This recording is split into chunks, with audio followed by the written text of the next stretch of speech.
بسم اللہ الرحمن الرحیم. عزیز طلبہ السلام علیکم. گینزم کالج سے آن لائن کلاسز کے سلسلے میں اردو سال اول کا ایک اور لیکچر لے کر آپ کے ساتھ موجود ہیں. عزیز طلبہ، آج ہم حصہ نثر کی طرف جائیں گے اور درسی کتاب سرمایہ اردو میں آپ کا 10واں باب 10واں سبق مکتوبات اقبال کے نام سے ہے. آج ہم مکتوبات اقبال کا مطالعہ کرتے ہیں. عزیز طلبہ، یہ سبق کا عنوان مکتوبات اقبال، مصنف علامہ ڈاکٹر محمد اقبال. اس سبق کی ادبی صنف مکتوب نگاری یا مکتوب نویسی بھی کہہ سکتے ہیں. ماخذ مکتوبات اقبال یہ اس کتاب کا نام ہے، اس کتاب کا ٹائٹل ہے جس سے یہ خط لیا گیا ہے، جس سے مکتوبات لیے گئے ہیں، اور اس کے مرتبہ سید مظفر حسین برنی ہیں. سید مظفر حسین برنی ہندوستانی پنجاب کے گورنر رہے اور ان کا واحد ادبی کام جو کہ بڑا وقیع ہے وہ علامہ اقبال کے خطوط کو 4 جلدوں میں جمع کرنا ہے. 4 جلدیں ہیں ان خطوط کی، ان مکتوبات کی، جس میں اقبال کے خطوط موجود ہیں. اب ہم مصنف کے تعارف کی طرف چلتے ہیں، یعنی علامہ ڈاکٹر محمد اقبال کے تعارف کی طرف. علامہ ڈاکٹر محمد اقبال 9 نومبر 1877 کو سیالکوٹ میں پیدا ہوئے. سیالکوٹ اس حوالے سے بھی بڑا خوش نصیب شہر ہے کہ اردو کے 2 بڑے شعراء نے یہاں جنم لیا. ایک علامہ ڈاکٹر محمد اقبال نے اور دوسرا فیض احمد فیض بھی سیالکوٹ ہی میں پیدا ہوئے. شاعر مشرق، حکیم الامت، مصور پاکستان، مفکر ملت اسلامیہ علامہ محمد اقبال بر صغیر پاک و ہند کے عظیم شاعر، فلسفی اور سیاسی رہنما تھے. اقبال کی شاعری نے پوری ملت اسلامیہ کو متاثر کیا. اقبال کی شاعری اردو کی وہ شاعری ہے جس میں مقصدیت موجود ہے، اور اگر کسی شاعری میں مقصدیت موجود ہو تو اس کو ابدیت مل جاتی ہے. عزیز طلبہ، آج ہم اقبال کی شاعری کی بجائے ان کی نثر کے حوالے سے گفتگو کر رہے ہیں. گویا ہم ان کی جو شعری خدمات ہیں یا شعری حوالہ ہیں، جب ان کی نظمیں پڑھیں گے تو اس میں اس کا مطالعہ کریں گے. آج صرف ہم ان کی نثر کے حوالے سے بات کریں گے.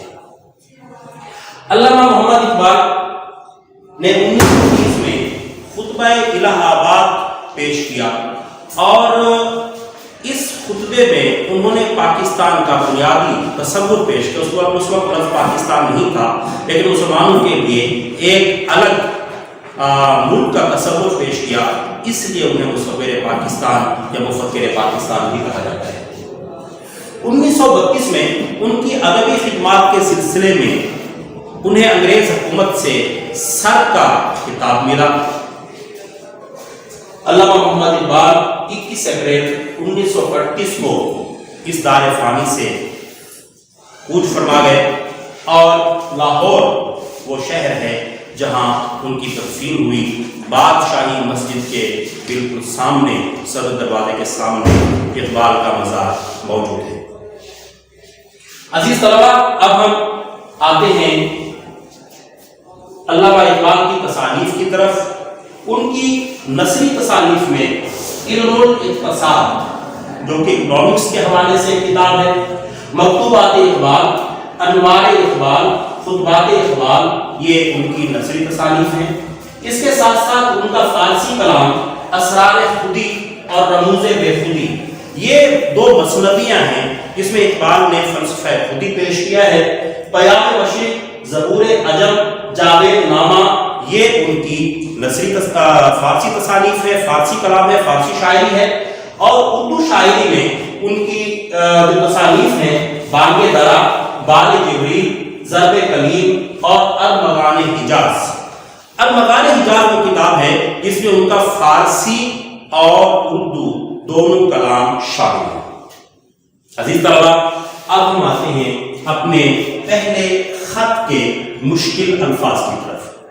پہلا خط علامہ اقبال نے مولانا گرامی کے نام لکھا، جو ان کے عزیز دوست بھی تھے اور ان سے تقریباً عمر میں 20 سال بڑے تھے، یعنی ان کے سینئر دوست تھے، ان کے عمر میں ان سے بڑے تھے، اقبال ان کا بڑا احترام کرتے تھے، اور مولانا گرامی بھی اقبال کی علم و فضل کی وجہ سے ان سے بہت محبت کرتے تھے۔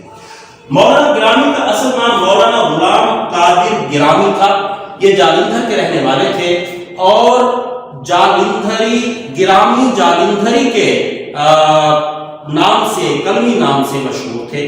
حیدرآباد دکن میں یہ کافی عرصہ رہے، وہاں شعری خدمات ان کی قابل ذکر ہے، وہاں جتنا عرصہ بھی رہے، اور وہاں انہیں ملک الشعراء کا خطاب حیدرآباد دکن کی حکومت سے ملا۔ تو مولانا گرامی حفیظ جالندھری کے استاد تھے۔ حفیظ جالندھری کے بارے میں آپ جانتے ہیں کہ وہ پاکستان کے قومی ترانے کے خالق بھی ہیں اور اردو کے نامور شعراء میں سے ان کا شمار ہوتا ہے۔ تو حفیظ جالندھری کے یہ استاد تھے مولانا غلام قادر گرامی۔ پہلا خط اقبال کا جو آپ کے نصاب میں شامل ہے وہ مولانا گرامی کے نام ہے، اور یہ خط 22 اپریل 1922 کو تحریر کیا گیا، 22 اپریل 1922 کو۔ اب ہم آتے ہیں اس کے مشکل الفاظ کی طرف، جو کچھ الفاظ ایسے کہ جن کے معنی آپ کو ضرور آنے چاہیے۔ علیم، علیم کا مطلب ہوتا ہے بیمار، علیم کمزور کو بھی کہتے ہیں، بیمار کو بھی کہتے ہیں۔ افاقہ، قدر بہتر، یعنی بیماری میں کمی آ جانا۔ کامل، مکمل۔ علالت، بیماری، مرض۔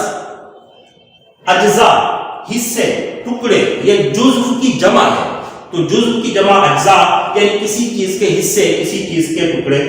مرتب، ملا ہوا، یہ آپ کمپاؤنڈ جس کو آپ کہتے ہیں، یعنی ایک سے زیادہ چیزوں سے اگر کوئی چیز مل کر بنے تو اس کو مرکب کہا جاتا ہے، تو مختلف چیزوں سے مل کر بنی ہوئی چیز مرکب کہلاتی ہے۔ اخلاص، خالص، خلوص۔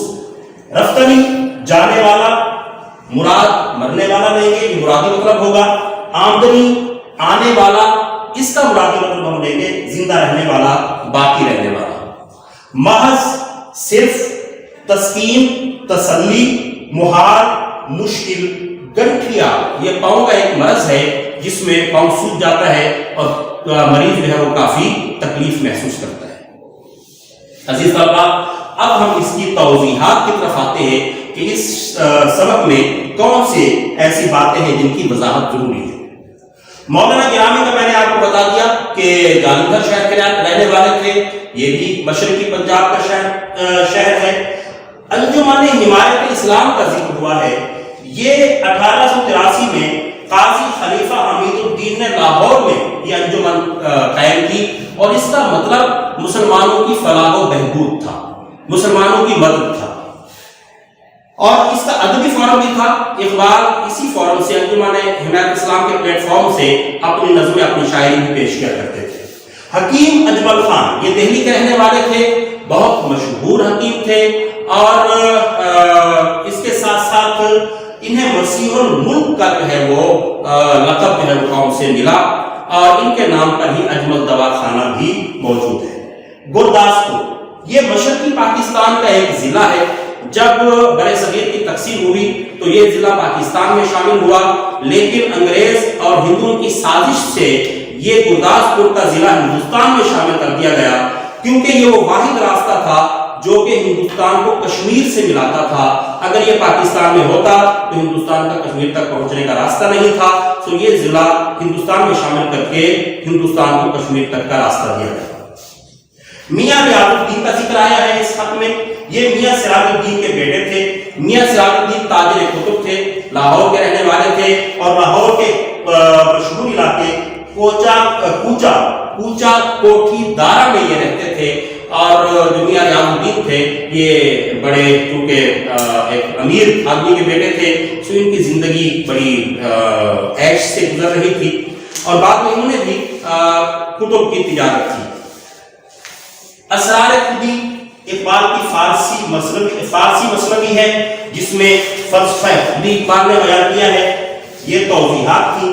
عزیز طلبہ، اب ہم چلتے ہیں اس سبق کے اہم نکات کی طرف۔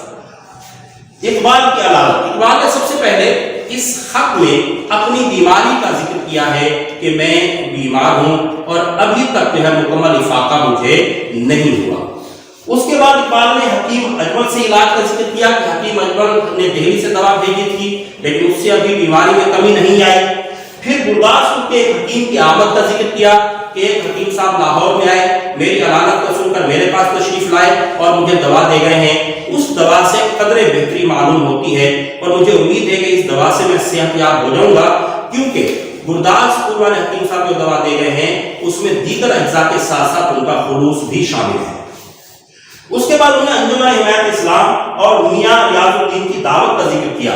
انجمن حمایت اسلام اور میاں ریاض الدین نے جو کہ ادبی محافل برپا کرتے رہتے تھے، ادبی تقریبات سجاتے رہتے تھے، ان دونوں نے، انجمن حمایت اسلام نے بھی اور میاں ریاض الدین نے بھی مولانا گرامی کو لاہور آنے کی دعوت دی۔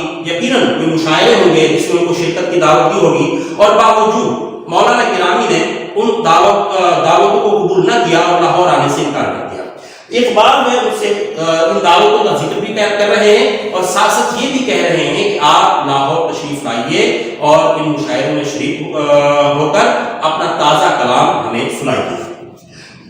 اس کے بعد اقبال نے پھر اپنے مرض کا ذکر کیا ہے جو کہ انہیں گنٹھیا کا مرض لاحق تھا، ان کے پاؤں میں تکلیف تھی، اور وہ کہتے ہیں کہ یہ درد اتنا شدید ہے کہ میں سمجھتا تھا کہ اس درد سے مر ہی جاؤں گا، پھر مجھے خیال آتا تھا کہ دنیا میں کوئی پاؤں کے درد سے نہیں مرا، سو میں بھی ابھی مرنے والا نہیں ہوں۔ اور اس کے بعد پھر اقبال نے مولانا گرامی سے ان دونوں دعوتوں یعنی انجمن حمایت اسلام اور اس کے ساتھ ساتھ میاں ریاض کی دعوت میں شرکت کا ذکر کیا ہے کہ میرا مشورہ یہ، اقبال کہتے ہیں میرا مشورہ یہ ہے کہ آپ لاہور ضرور آئیے، ان دعوتوں میں، ان مشاعروں میں، ان تقریبات میں شرکت کیجیے اور اپنا تازہ کلام جو ہے آپ لوگوں تک پہنچائیے۔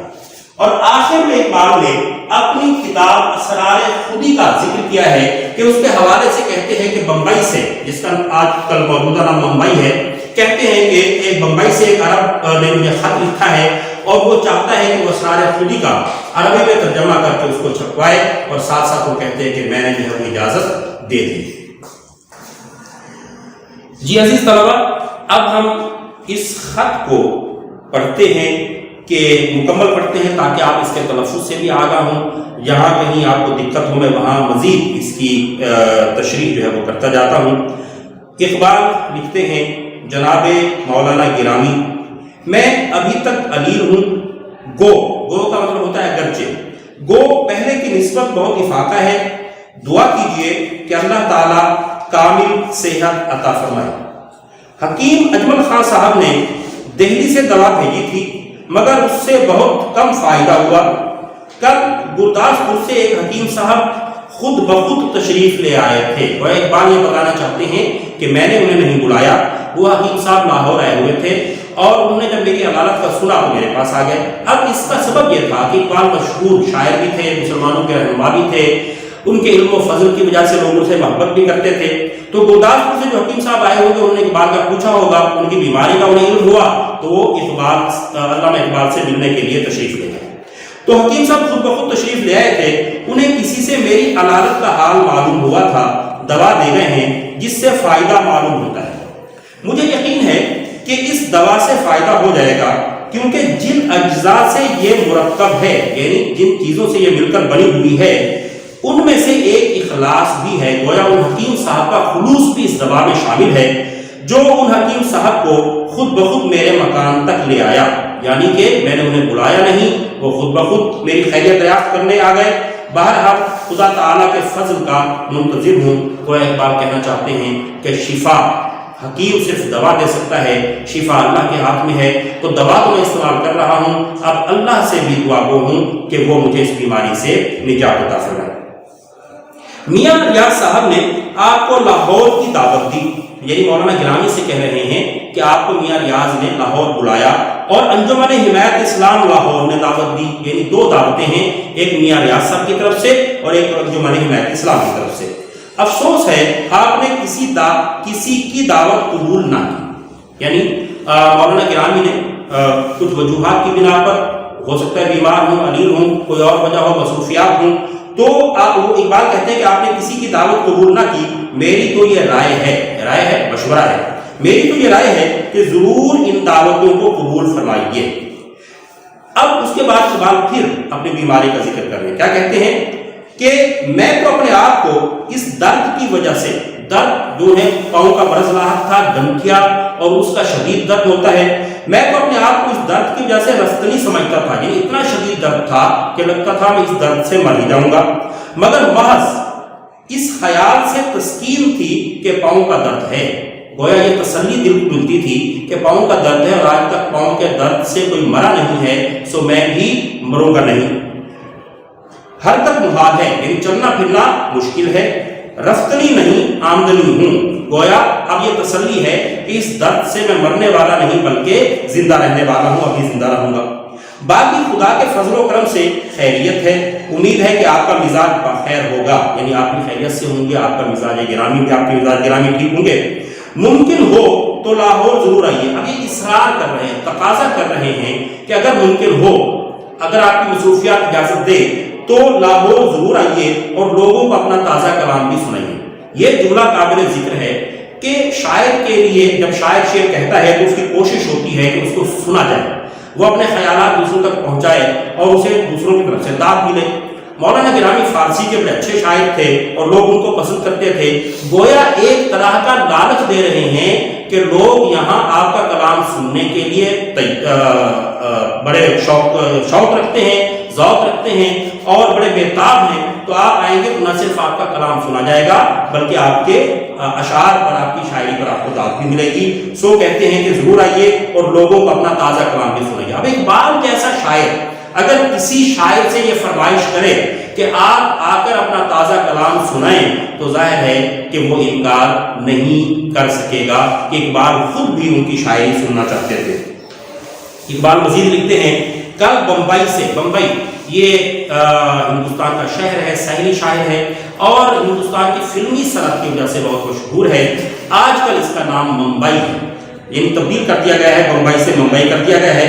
کل بمبئی سے ایک عرب کا خط آیا تھا، عرب یعنی عرب علاقوں سے تعلق رکھنے والا کوئی عربی آیا ہے جو اسرار خودی کو عربی میں ترجمہ کرانا چاہتا ہے۔ اسرار خودی اقبال کی فارسی کی مثنوی جس میں فلسفہ خودی ہے، اس کو ترجمہ کرا کر عربی میں ترجمہ کرانا چاہتا ہے اور عربی زبان میں سے شائع کرنا چاہتا ہے اور اس کی اجازت مانگتا ہے، یعنی مجھ سے وہ اجازت مانگ رہا ہے، میں نے اسے اجازت دے دی ہے۔ ساتھ ساتھ یہ بھی بتا رہے ہیں کہ میں نے اجازت دے دی ہے۔ اب اجازت مانگنے کا مقصد کیا ہے؟ کوئی بھی ویسی کتاب شائع کرا سکتا ہے، لیکن ایسا نہیں ہے۔ جب کسی کی کتاب میں سے کوئی حصہ یا پوری کتاب شائع کرانی ہو تو مصنف سے اجازت لینا ضروری ہے۔ اب وہ چاہے تو وہ اس کے بدلے کوئی معاوضہ بھی طلب کر سکتا ہے اور چاہے تو بغیر معاوضے کے بھی اجازت دے سکتا ہے۔ اقبال نے یہاں اس بات کا ذکر نہیں کیا، بس وہ یہ کہہ رہے ہیں کہ میں نے اس کو اپنی کتاب، اپنی شاعری کی کتاب جو کہ فارسی زبان میں ہے، اسرار خودی، اس کو عربی میں ترجمہ کرانے اور اس کو شائع کرنے کی اجازت دے دی ہے۔ اور آخر میں خط کا اختتام کرتے ہیں اور لکھتے ہیں، مخلص محمد اقبال۔ امید ہے عزیز طلبہ اس خط کو آپ نے غور سے سمجھا ہوگا۔ یہ خط تشریح کے حوالے سے بھی اہم ہے اور اس کے ساتھ ساتھ یہ معروضی کے حوالے سے بھی اہم ہے۔ انشاءاللہ اگلے لیکچر میں پھر ملاقات ہوگی، تب تک کے لیے خدا حافظ۔